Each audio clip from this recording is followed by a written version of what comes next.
Captain Jake Morrison stood on the bridge of the New Horizon, watching the green and blue planet grow larger on the main screen. After 6 months of traveling through empty space, finding a world that looked so much like Earth made his heart beat faster. The planet had forests, oceans, and white clouds that reminded him of home. "Captain, we're getting some strange readings from the surface," said Dr. Lisa Campbell, the ship scientist who studied alien life. She was looking at her computer screen with excitement in her eyes. "There are life signs everywhere down there." Jake nodded and turned to Commander Ryan Hughes, his military officer. "What do you think, Ryan? Is it safe to send a team down?" Ryan frowned and crossed his arms. "We should be careful, sir. We don't know what kind of creatures live on that planet. They could be dangerous." "But think about it," Lisa said, moving closer to them. "This could be our chance to find friendly alien life. The readings show the creatures are small and they seem to stay in groups. That usually means they're not hunters." Jake made his decision. "We'll send a small team down. Lisa, you're in charge of studying any life we find. Ryan, pick 3 of your best people to keep everyone safe." 2 hours later, Jake found himself walking through a forest that looked like something from a fairy tale. The trees were tall and covered in silver leaves that made soft music when the wind blew through them. Purple flowers grew everywhere, and the air smelled sweet and clean. "Captain, look at this," whispered Ensign Amy Rodriguez, the young officer who handled communications. She was pointing at a small clearing ahead of them. Jake moved closer and saw something that made him smile. In the clearing were dozens of small, furry creatures. They were about the size of house cats, but they looked like a mix between puppies and kittens. Their fur was soft and came in different colors: white, brown, gray, and golden. But what made Jake's heart melt were their eyes. The creatures had huge, round eyes that sparkled like stars. "Oh my goodness," Lisa whispered. "They're beautiful." The creatures noticed the humans, and instead of running away, they came closer. They made soft, chirping sounds like baby birds and tilted their heads to look at the visitors. One brave little creature with golden fur and bright blue eyes walked right up to Jake and sat down at his feet. "Hello there, little one," Jake said softly, kneeling down. The creature chirped happily and moved even closer. "Sir, we should be careful," Ryan said, but even his voice was softer than usual. "We don't know if they carry diseases or if they're dangerous." Lisa was already taking pictures and recording everything. "Look at their behavior," she said with wonder. "They're not afraid of us at all. In fact, they seem curious and friendly." More creatures came out of the forest. Soon, the humans were surrounded by dozens of the small, furry beings. They didn't seem threatening at all. Instead, they acted like excited puppies meeting new friends. Some of them tried to touch the humans' clothes with their small paws. Others just sat and watched with their big, beautiful eyes. "They're so intelligent," Amy said as one of the creatures looked at her tablet computer with clear interest. "Look, this one is trying to understand what I'm holding." Jake watched as the golden-furred creature at his feet began to copy his movements. When Jake sat down, the creature sat down. When Jake waved his hand, the creature lifted its paw and moved it back and forth. "They're learning from us," Lisa said, her voice full of excitement. "This is amazing. They're not just curious, they're actually trying to communicate with us." The team spent 3 hours with the creatures. During that time, they learned that the small beings were peaceful plant eaters who lived in family groups. They shared food with each other and seemed to take care of their young together. Most surprising of all, they showed no fear of the humans and appeared to enjoy their company.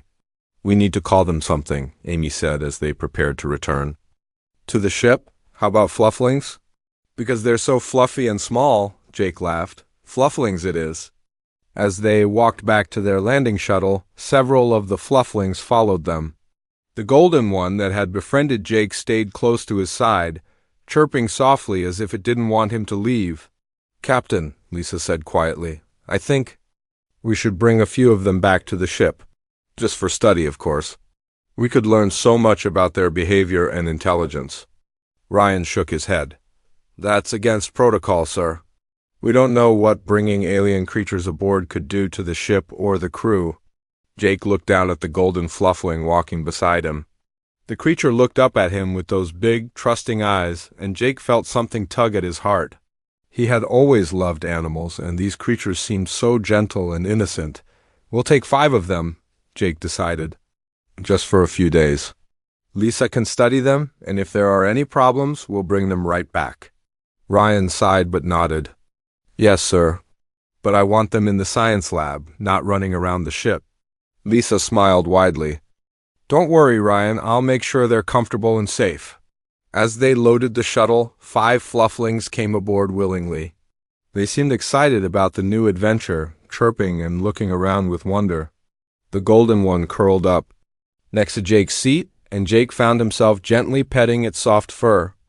You know, Amy said, looking at the creatures, I think this might be the start of something special. These little guys could change everything for us.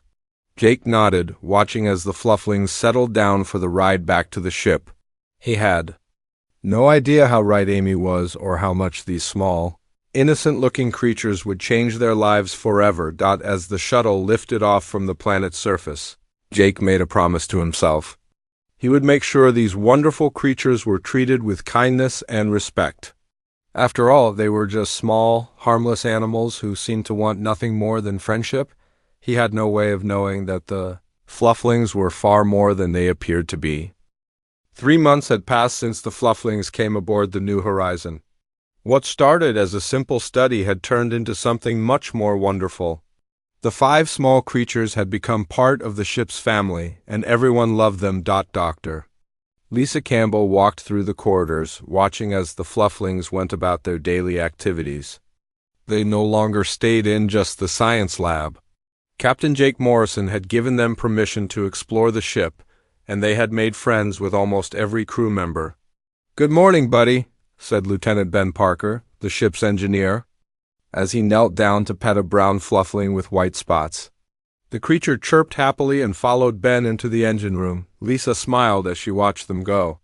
Buddy had become Ben's constant companion over the past few weeks. The fluffling would sit quietly while Ben worked, sometimes even trying to help by bringing him small tools. It was amazing how quickly the creatures had learned to understand human needs. Dr. Campbell, called Chief Petty Officer Sam Davis from down the hall. Sam was a tough older man who had been in space for 20 years. When the flufflings first arrived, he had complained about having pets on a military ship. Now he was walking with 3 flufflings following behind him like faithful dogs. Yes, Sam? Lisa asked, trying not to smile at the sight of the gruff man with his fluffy followers. These little guys did something strange this morning, Sam said, looking puzzled. I was fixing a broken panel in Section C, and they started chirping and pointing at a wire I hadn't even looked at yet. When I checked it, the wire was about to break completely. They somehow knew there was a problem before I did. Lisa felt a chill of excitement. Show me, she said. They walked to Section C, where Sam pointed to a repaired panel. The wire was hidden behind this cover, he explained. There was no way they could have seen it was damaged. But they kept chirping and pointing until I checked it. Lisa looked at the 3 flufflings who were watching her with their big, intelligent eyes. This is the 3rd time this week that flufflings have found problems before we did, she said. Quietly, yesterday Sunny alerted Amy to an issue with the communication system. And 2 days ago, Goldie warned Captain Morrison about a problem with the water recycling system. Sam scratched his head. How are they doing it? Are they psychic or something? I don't know, Lisa admitted, but I'm going to find out. Later. That day, Lisa sat in her lab with Dr. Karen White, the ship's doctor who studied how people's minds worked. They were watching Goldie, the golden fluffling who had first approached Captain Morrison on the planet. Their brain activity is incredible, Karen said, looking at the readings on her screen. When Goldie is near humans, especially Captain Morrison, his brain shows patterns I've never seen before. It's like he's not just thinking, he's connecting with us somehow. Lisa nodded, watching as Goldie played with a simple puzzle toy. The fluffling had learned to solve it in just a few minutes, something that usually took human children much longer. They're getting smarter, she said. All of them are. When they first came aboard, they could barely use the food dispensers. Now they can operate computer terminals and even fix simple equipment problems. There's something else, Karen said softly. The crew members who spend the most time with the Flufflings are showing changes too. Their stress levels are down, they're sleeping better, and they seem happier overall. It's like the Flufflings are actually helping them feel better. At that moment, Commander Ryan Hughes walked into the lab. Over the past months, his opinion of the Flufflings had completely changed. It started when a group of them had saved his life by warning him about a dangerous gas leak in the storage area. Since then, he had become one of their strongest supporters. "Ladies," he said, nodding to them, "I have some news about our friends here. I've been studying the ship's systems, and I've found something interesting." He pulled out a tablet and showed them a chart. Since the Flufflings have been helping with repairs and maintenance, our system failures have dropped by 60%.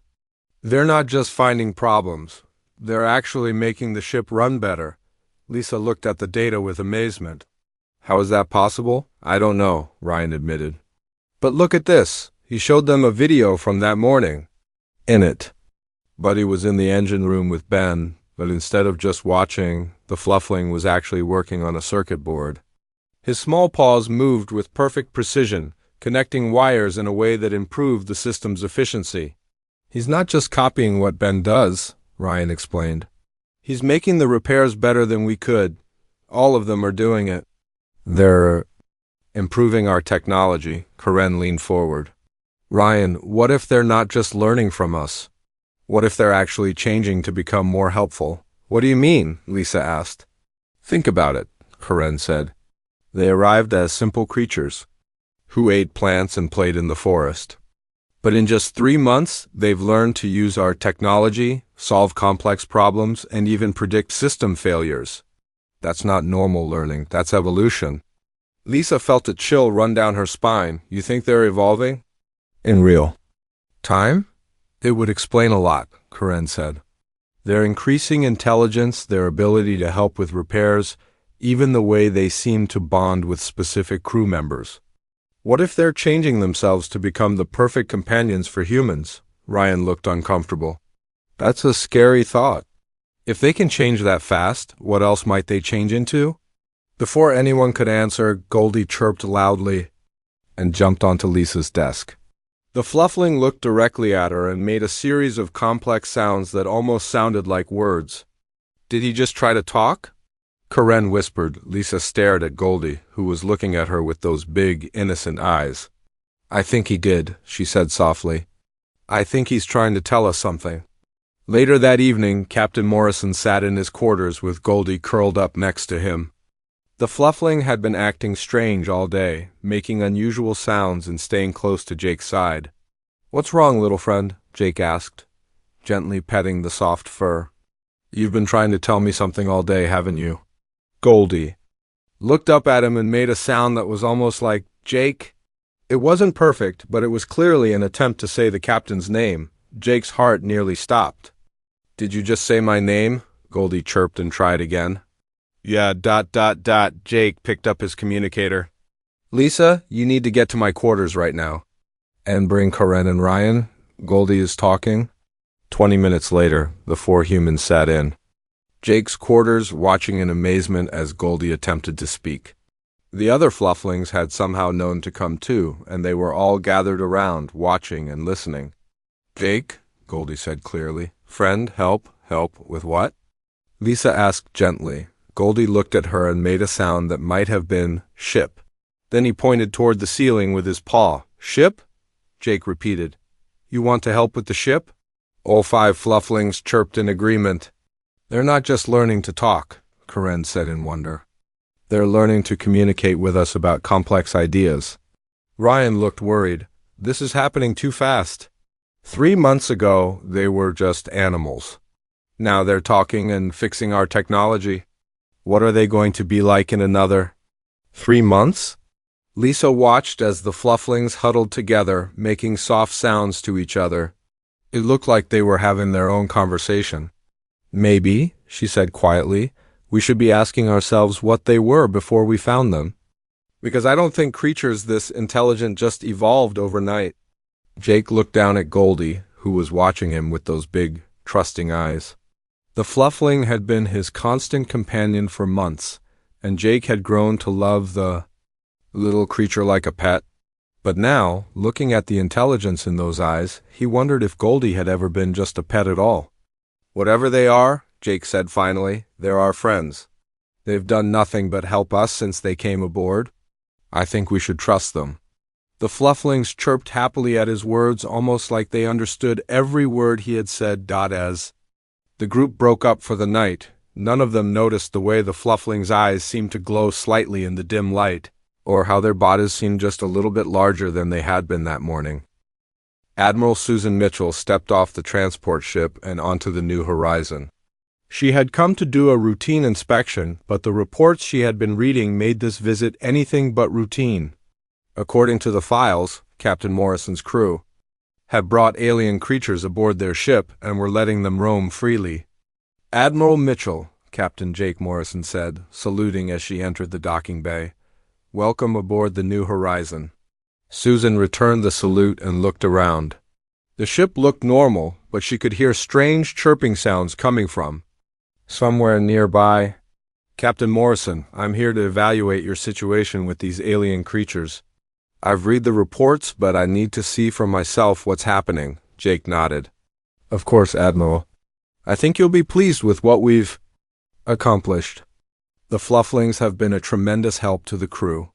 As they walked through the corridors, Susan saw her first fluffling. It was larger than she had expected, about the size of a small dog instead of a cat. The creature had golden fur and bright blue eyes, and it was walking alongside a crew member, carrying a small tool in its mouth. That's Goldie, Jake explained. He's been helping Lieutenant Parker with engine repairs. Susan watched as the fluffling handed the tool to the lieutenant, who thanked it like he would thank any other crew member. Captain, that creature just performed a complex task. The report said these beings were simple animals. They were when we first found them, Jake said. But they've learned incredibly fast. Come, let me show you what they can do. They walked to the science lab, where Dr. Lisa Campbell was working with two flufflings. Susan watched in amazement as the creatures operated computer terminals, their small paws moving across the keyboards with purpose. Dr. Campbell, Susan said, how is this possible? These creatures shouldn't be able to use our technology. Lisa looked up from her work. Admiral, I've been studying them for months, and I still don't fully understand it. They seem to learn by watching us, but they learn much faster than should be possible. And they're not just copying us, they're actually improving our methods. One of the flufflings, a white one with gray spots, looked up at Susan and made a sound that was clearly an attempt to say hello. Did it just try to speak to me? Susan asked. Yes, Lisa said. They've been learning to talk for the past few weeks. They can say simple words and even express basic ideas. Susan felt a chill run down her spine. Dr. Campbell, I need to speak. With you privately, and I need to see all your research data. An hour later, Susan sat in the conference room with Jake, Lisa, and Commander Ryan Hughes. Spread across the table were reports, photos, and video files showing the flufflings' rapid development. What you're describing is impossible, Susan said, looking at the data. No creature evolves this quickly. They've gone from simple animals to using technology in just a few months. That's what worries me, said Dr. Marcus Thompson, walking into the room. Susan had brought him along as a specialist in studying alien civilizations. I've been analyzing the data from the planet where you found these creatures, and I've discovered something disturbing. Marcus activated a holographic display showing images from the planet's surface. These are ruins we found buried under the forest. They're old, maybe thousands of years old. And look at this. The display showed carved stone walls with pictures of creatures that looked familiar but different. They were larger than the current flufflings, with longer limbs and sharper features. The ancestors of your flufflings built these structures. Marcus continued. But here's the strange part. According to the evidence, they were much larger and more advanced than the creatures you found. Something caused them to become smaller and simpler. Lisa leaned forward. You're saying they used to be more advanced than they are now? That's exactly what I'm saying, Marcus replied. And there's more. I've been checking records from other star systems, and I found similar reports. Small, cute creatures appearing near other civilizations, quickly learning their technology. And then ... double closed. And then what? Jake asked. And then those civilizations either advanced very quickly or disappeared entirely. There's no middle ground. Susan felt her blood run cold. Are you saying these creatures are dangerous? I don't know, Marcus admitted, but I do know they're not what they appear to be. At that moment, Lieutenant Commander Tracy Johnson entered the room. Susan had brought her along as a specialist in alien intelligence. Admiral, I've been monitoring communications, and I've discovered something you need to see. Tracy activated another display showing wave patterns. These are communication signals we've been picking up from the ship. They're not coming from our equipment. They're coming from the Flufflings. What kind of signals? Ryan asked. Complex ones, Tracy said. The pattern suggests they're talking to each other using a form of communication we can't hear. And the signals are getting stronger and more complex every day. Susan looked at the data with growing concern. Captain Morrison, where are the Flufflings now? They're all over the ship, Jake said. They've become part of the crew. They help with repairs, they comfort crew members who are stressed, and they even alert us to problems before our systems detect them. That's what worries me, Susan said. They've integrated themselves completely into your ship and your crew. If they have hidden purposes, they're in the perfect position to carry them out. Lisa shook her head. Admiral, with respect, these creatures have done nothing but help us. They've saved lives, improved our systems, and made the crew happier. Even if they are more intelligent than we first thought, they're using that intelligence to help us. Dr. Campbell, Marcus said gently, in my experience, when something seems too good to be true, it usually is. These creatures appear to be the perfect companions. They're cute, helpful, and they seem to love humans. But what if that's exactly what they want us to think? Before anyone could respond, all the lights in the room flickered. The ship's computer made an announcement. All systems running at peak efficiency. Maintenance requirements reduced by 70%. That's impossible, Ryan said. Our systems shouldn't be running that well. Tracy checked her readings. The improvements are real. But according to these scans, the upgrades are being made by the Flufflings themselves. They're not just helping with repairs, they're actually changing our technology. Susan stood up. Captain Morrison, I'm ordering you to contain these creatures. Immediately. Until we understand what they really are and what they want, they're a potential threat to your ship and crew. Jake looked uncomfortable. Admiral, I don't think the crew will accept that. The Flufflings have become family to many of them, and they've never shown any hostile behavior. Captain, that's an order, Susan said firmly. At that moment, the door opened and Goldie walked in. The Fluffling had grown again. He was now the size of a medium dog, and his eyes seemed more alert and intelligent than before. He looked directly at Susan and spoke in a clear, if simple, voice. Not hurt humans, Goldie said. Help humans, friends. Susan stared at the creature in shock. It understands what we're saying. Yes, Goldie replied. Understand. Want help? Want friendship? Lisa knelt down next to Goldie. Why did you come to our ship? What do you really want? Goldie looked at her with those big, trusting eyes. Safe place. Humans kind, humans good friends. Safe from what? Susan asked. Goldie's expression changed, and for a moment, Susan saw something that looked like fear in his eyes. Bad ones coming. Always hunting, we run, we hide, we find friends to help. Marcus leaned forward. Who are the bad ones? Sky Eaters, Goldie said. They eat worlds, eat people. We run from them long time. Susan felt her understanding of the situation shift completely. Are you saying you're refugees? You came to us for protection? Yes, Goldie said. Humans strong, humans kind. We help. Humans be stronger. Humans help us be safe. Jake looked at Susan. Admiral, what if we've been looking at this wrong? What if they're not trying to trick us? What if they really are just looking for allies? Susan studied Goldie's face. The creature looked so sincere, so innocent. But she had seen the evidence of their rapid evolution and their ability to change. Technology, could she really trust them? Goldie, she said carefully, show me your true form. Show me what you really are. Goldie tilted his head. This is true form. We change to survive, to fit with friends. With humans, we become good helpers for humans. But you weren't always small and cute, Susan said. Your ancestors were larger and more advanced. Yes, Goldie said sadly. Long ago, we were different. But Sky Eaters came, destroyed our world. We learned to be small, to hide, to find friends who protect us. We become what friends need us to be. Susan realized she was facing a choice that would affect not just this ship, but possibly the future of humanity itself. These creatures might be the perfect allies, or they might be the perfect predators. And she had to decide which one they really were.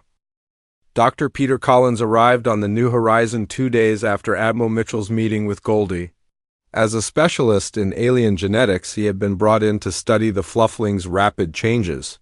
What he found in his first day of research made him question everything he thought he knew about evolution. This is impossible, Peter said. Staring at his computer screen, Dr. Lisa Campbell stood beside him, watching as he analyzed blood samples from the Flufflings. According to this data, their genetic structure is completely different from what it was 3 months ago. Lisa nodded grimly. I've been tracking the changes, but I didn't realize how extensive they were until now. What exactly are you seeing? Peter pointed to the screen.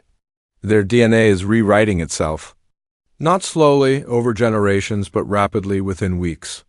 It's like they have complete control over their own evolution. In the background, they could hear the sounds of the Flufflings moving around the ship.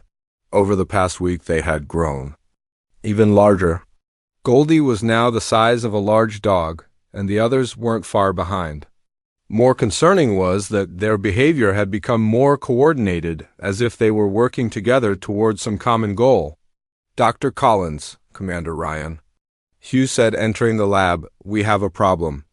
The Flufflings aren't just changing physically, they're changing the ship itself. Peter looked up from his work. What do you mean?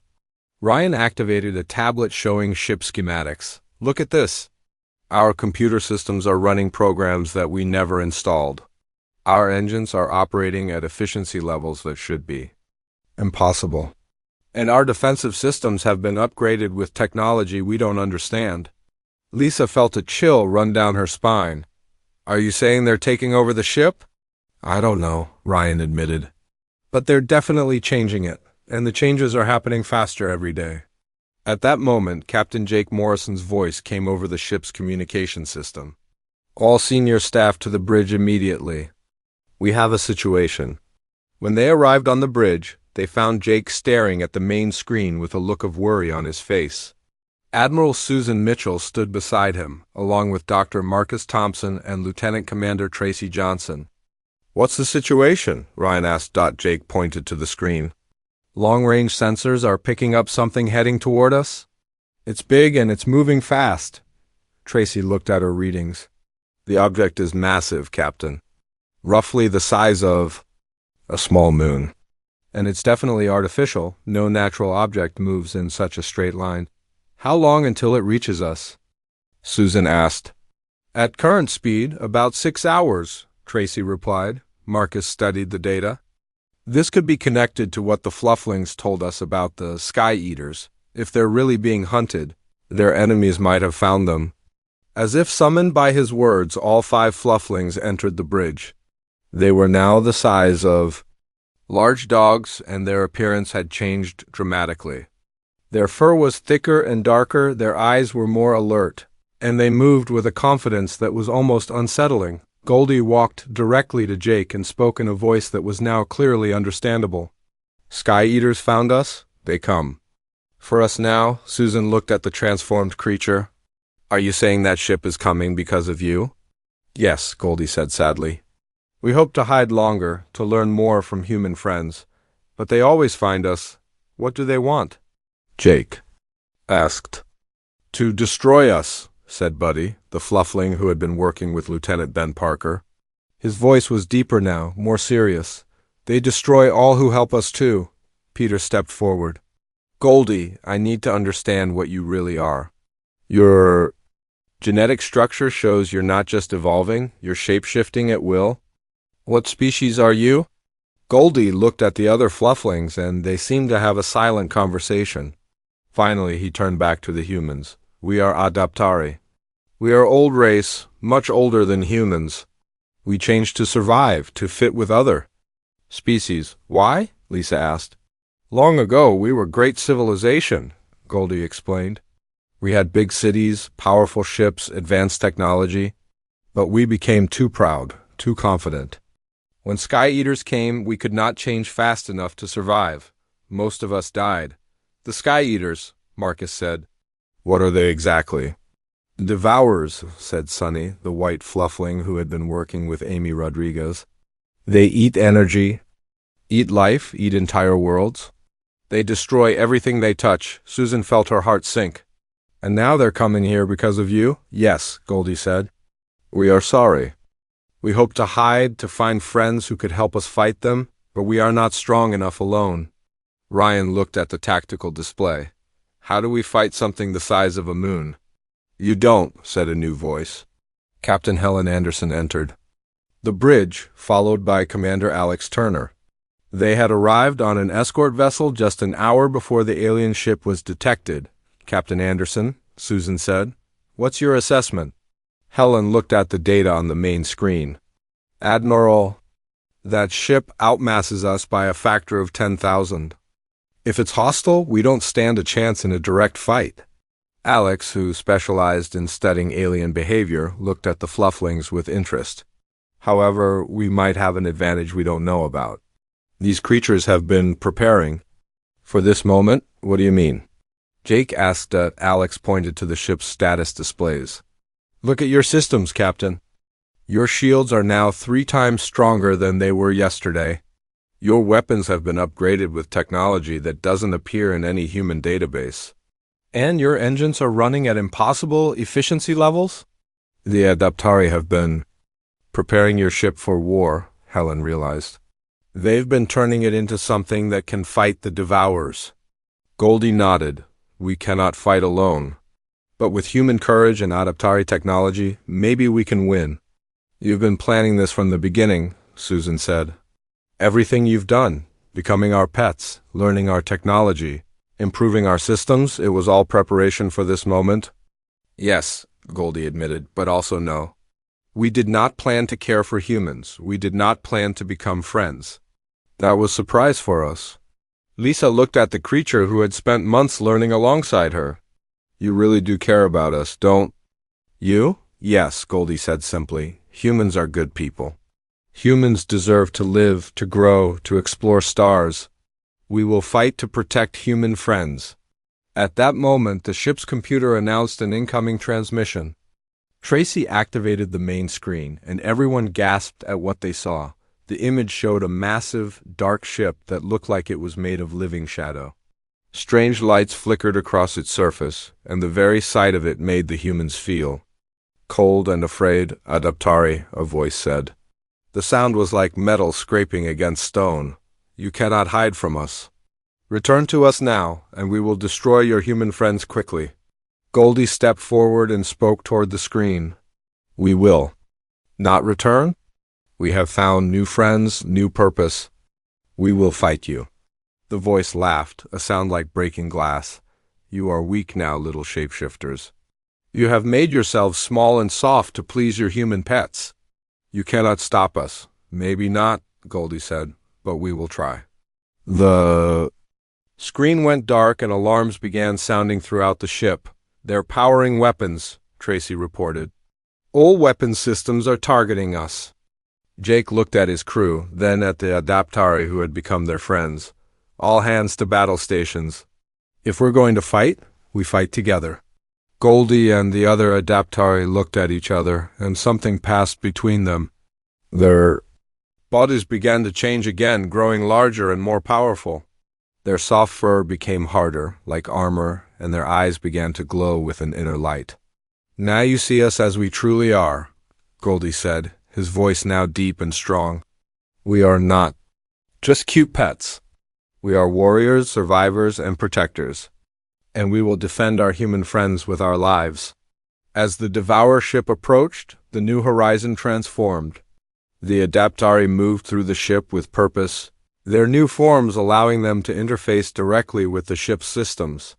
What had once been simple repairs and improvements now revealed themselves as comprehensive battle preparations. "Captain," Lieutenant Ben Parker called from the engineering station, "Buddy is doing something to the engines. The power output is increasing beyond anything I've ever seen." Jake watched through the security cameras as Buddy, now nearly the size of a small horse and covered in metallic-looking armor plates, placed his paws directly on the engine core. Energy flowed between them, and the ship's power readings soared.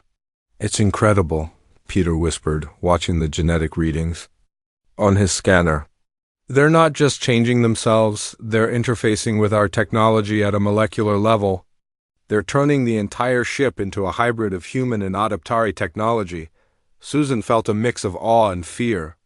"Are we still in control of our own ship?" "Yes," Goldie said, his transformed voice echoing strangely in the bridge. "We enhance, not control. Humans make choices. We make choices possible." The main screen flickered and showed the approaching Devourer ship in detail. It was a nightmare of dark metal and pulsing energy, easily 100 times larger than the New Horizon. Strange tentacle-like appendages writhed along its surface, and the space around it seemed to bend and twist. "My God," Helen whispered. "How do you fight something like that? Together?" Goldie replied. "Humans have something Devourers do not understand. You call it courage, hope, determination. Adaptari learn." The battle was over, but the war had just begun. Captain Jake Morrison stood on the bridge of the New Horizon, watching as the massive Devourer ship limped away into the darkness of space. For the first time in thousands of years, the creatures that had terrorized the galaxy had been forced to retreat. "Damage report," Jake called out. "Minimal damage to our ship," reported Commander Ryan Hughes, still amazed by what had happened. "The Adaptari technology absorbed most of the energy from their weapons and used it to make us stronger." Goldie, still in his warrior form but somehow less frightening now, approached Jake. The transformation had been incredible to witness. What had started as a cute, cat-sized creature was now a magnificent being that stood nearly as tall as a human, with armor-like skin that shimmered with energy and eyes that glowed with ancient wisdom. "The Devourers will return," Goldie said, his voice now carrying the weight of centuries. "They do not give up easily. But today, they learned that Adaptari and humans together are stronger than they expected." Dr. Lisa Campbell approached them, her scanner showing readings she could barely believe. "Goldie, your people's technology has integrated with our systems so completely that I can't tell where one ends and the other begins. How is this possible?" "Adaptari gift," Goldie explained. "We see what others need, become what helps them most. With humans, we become partners, not masters or slaves. This is new for us." Admiral Susan Mitchell joined the group, her expression thoughtful. "Goldie, I need to understand what we've committed ourselves to. Your people are asking us to help fight a war that's been going on for thousands of years. What exactly are we facing?" Goldie's expression grew serious. "Devourers are not just one ship, one enemy. They are plague that spreads across galaxy, consuming everything. They have destroyed hundreds of worlds, thousands of species. They will not stop until everything is gone or they are stopped." "And you think humanity can help stop them?" Jake asked. "Yes," said Buddy, joining the conversation. Like Goldie, he had transformed into a warrior form, but he retained something of the gentle nature that had made him such a good companion to Lieutenant Ben Parker. "Humans have quality Devourers do not understand. You fight for others, not just yourselves." Dr. Marcus Thompson, who had been studying the data from the battle, looked up from his tablet. The energy patterns from your technology are unlike anything we've seen. You're not just using advanced science, you're using something that seems to bend the basic laws of physics. Adaptari evolved differently, explained Sunny, who now stood nearly 6 feet tall with skin that seemed to absorb and reflect light. We learn to work with universe, not against it. We become part of what we touch, make it part of us. Lieutenant Commander Tracy Johnson had been monitoring communications from across the human fleet. Captain, I'm getting reports from over 50 ships. They all have Adatari aboard now, and they're all reporting the same thing. Their capabilities have increased dramatically. Jake felt the weight of command settling on his shoulders. The decision he had made in the heat of battle would affect not just his crew, but all of humanity. How many of your people are there? He asked Goldie. Not many, Goldie admitted sadly. Perhaps few thousand scattered across galaxy. We have been hiding, running, trying to survive. When we found humans, we hoped for a place to rest. We did not expect to find true partners. Partners, Jake repeated. That's what this is, isn't it? Not humans using Adaptari technology or Adaptari using human ships. We're becoming something new together. Yes, Goldie said, and for the first time since his transformation, Jake could see the gentle creature who had first approached him on that distant planet. We'd become stronger together than either could be alone. Dr. Peter Collins, who had been analyzing the genetic data from the battle, approached with excitement in his eyes. Captain, I've discovered something remarkable. The Adaptari aren't just changing themselves to work with our technology, they're actually helping our crew evolve too. Nothing dramatic, but small improvements in reaction time, spatial awareness, and problem-solving abilities. You're making use better? Lisa asked in wonder. We share gifts, Buddy explained. Humans give us courage, hope, purpose. We give humans strength, knowledge, ability to reach further into stars. Susan looked at the transformed Adaptari with new understanding. This is why the Devourers fear you so much. You don't just survive, you help other species become stronger. You're the opposite of what they represent. Devourers take, consume, destroy, Goldie said. Adaptari give, share, create. This is why war between us never ends. At that moment, alarms began sounding throughout the ship. Tracy quickly checked her instruments. Captain, we're receiving a transmission from Earth Command. They want to know what happened here. Jake looked around at his crew and their Adaptari partners. Put them through. The main screen activated, showing the face of Admiral Robert Chun, the head of Earth's space fleet. His expression was a mixture of confusion and concern. Captain Morrison, we've been monitoring your engagement with an unknown vessel. Our sensors show your ship's capabilities increased dramatically during the battle. Please explain. Jake took a deep breath. Admiral Chun, humanity has gained new allies. The Adaptari are an ancient species that has been fighting a war against entities called Devourers. They've offered to share their technology with us in exchange for our help in this conflict. And you accepted this alliance without authorization. From Earth Command? Admiral Chun asked sternly. Sir, we were under attack. The decision had to be made immediately. But I believe this partnership could be the most important development in human history. Goldie stepped into view of the camera. Earth Leader, he said formally, Adaptari offer friendship to all humans. We do not force partnership. Each human, each ship, each world must choose.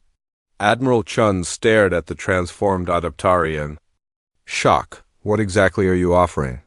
Technology to explore further, fight stronger, live longer, Goldie replied. Knowledge to understand universe better. Partnership to face threats that no single species can survive alone. And what do you want in return? Home, Goldie said simply. Place to belong, friends to fight beside. Chance to build instead of just survive. The transmission was quiet for a long moment as Admiral Chun processed what he was seeing. Finally, he spoke. Captain Morrison, return to Earth immediately. Bring your ... allies. This decision is too important to be made by one ship's crew. After the transmission ended, Jake looked at Goldie. Are you ready to meet the rest of humanity? Yes, Goldie replied. We have waited long time to find species that fights for others. Humans are special. Together we can change galaxy. Dr. Campbell approached with her final analysis of the battle. Captain, the integration between our species isn't just technological. The Adaptari are forming genuine emotional bonds with the crew. This isn't just an alliance, it's the beginning of a true partnership between two species. Jake nodded, watching as Buddy helped Ben Parker repair a damaged panel, their movements perfectly coordinated.